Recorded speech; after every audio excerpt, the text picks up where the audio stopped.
Media Italia, La Gazzetta dello Sport, juga menyebut Cristiano Ronaldo sebagai biang kerok runtuhnya dominasi Juventus era Andrea Agnelli.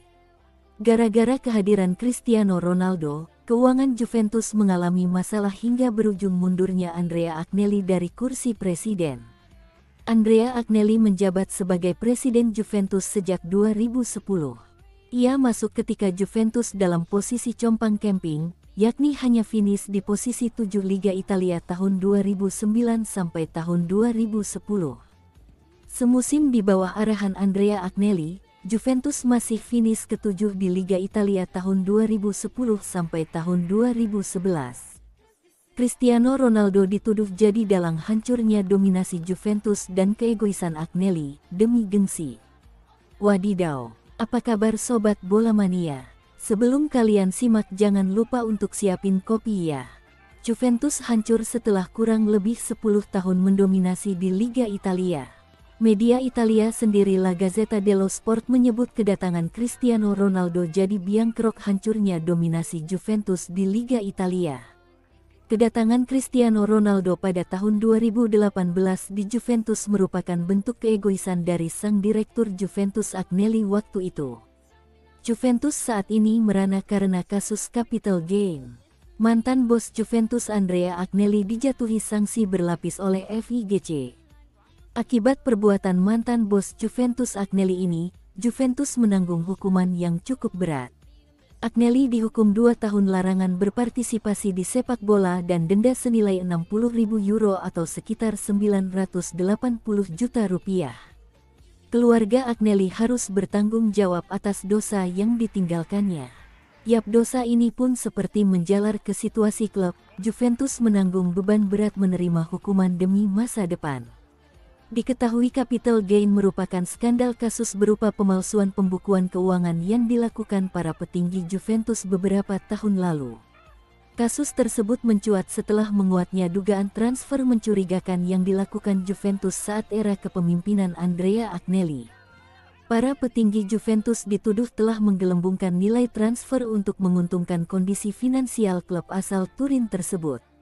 Penggelembungan nilai transfer pemain itu dilakukan Juventus tepatnya pada periode tahun-tahun 2018 sampai tahun 2020 lalu. Setelah terbongkarnya kasus tersebut, berbagai resiko dan hukuman pun dijatuhkan kepada Juventus. Para petinggi Juventus pun langsung memutuskan mengundurkan diri dari jabatannya setelah terbongkarnya kasus tersebut. Nama petinggi Juventus seperti Andrea Agnelli hingga Pavel Nedved secara kompak mengundurkan diri bersama 8 direksi lainnya.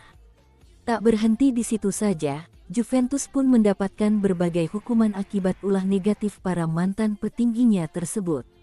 Termasuk hukuman pada musim lalu di mana Juventus dijatuhi hukuman berupa pengurangan poin.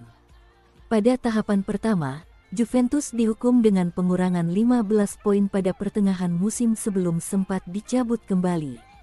Lalu, Juventus kembali merasakan hukuman pengurangan poin dengan jumlah 10 poin jelang berakhirnya kompetisi.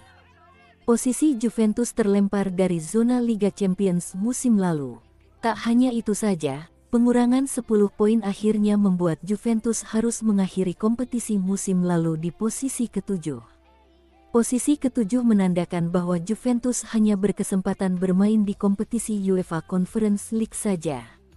Fakta tersebut jelas menyakitkan bagi Juventus lantaran mereka sempat bangkit pada pertengahan musim. Juventus bahkan mampu bersaing ketat memperebutkan tiket Liga Champions hingga tembus semifinal Liga Eropa dan Coppa Italia. Namun, kebangkitan Juventus terasa sia-sia karena hukuman pengurangan poin harus mereka rasakan pada akhir musim. Teranyar, penderitaan Juventus seakan belum berakhir padahal musim baru belum juga dimulai. Akibat kasus capital gain yang dilakukan Juventus, tim asal Turin itu kembali mendapatkan hukuman berat. Adapun hukuman berat yang diterima Juventus yakni soal larangan Bianconeri tampil di kompetisi Eropa musim depan. Dilansir Daily Star, Juventus tidak akan ambil bagian dalam ajang UEFA Conference League pada musim depan karena kasus yang menimpanya musim lalu. Sebagai gantinya, Fiorentina yang berada pada urutan ke-8 akan menggantikan Juventus berjuang di UEFA Conference League. Terdepatnya Juventus dari kompetisi Eropa musim depan jelas menjadi hal menyakitkan bagi para penggemar Bianconeri. Hal ini dikarenakan penderitaan Juventus seakan tak pernah berakhir akibat dosa para petinggi klubnya pada masa lalu. Terima kasih sudah menyimak, jangan lupa untuk subscribe supaya tidak ketinggalan berita sepak bola terupdate. Salam bola mania.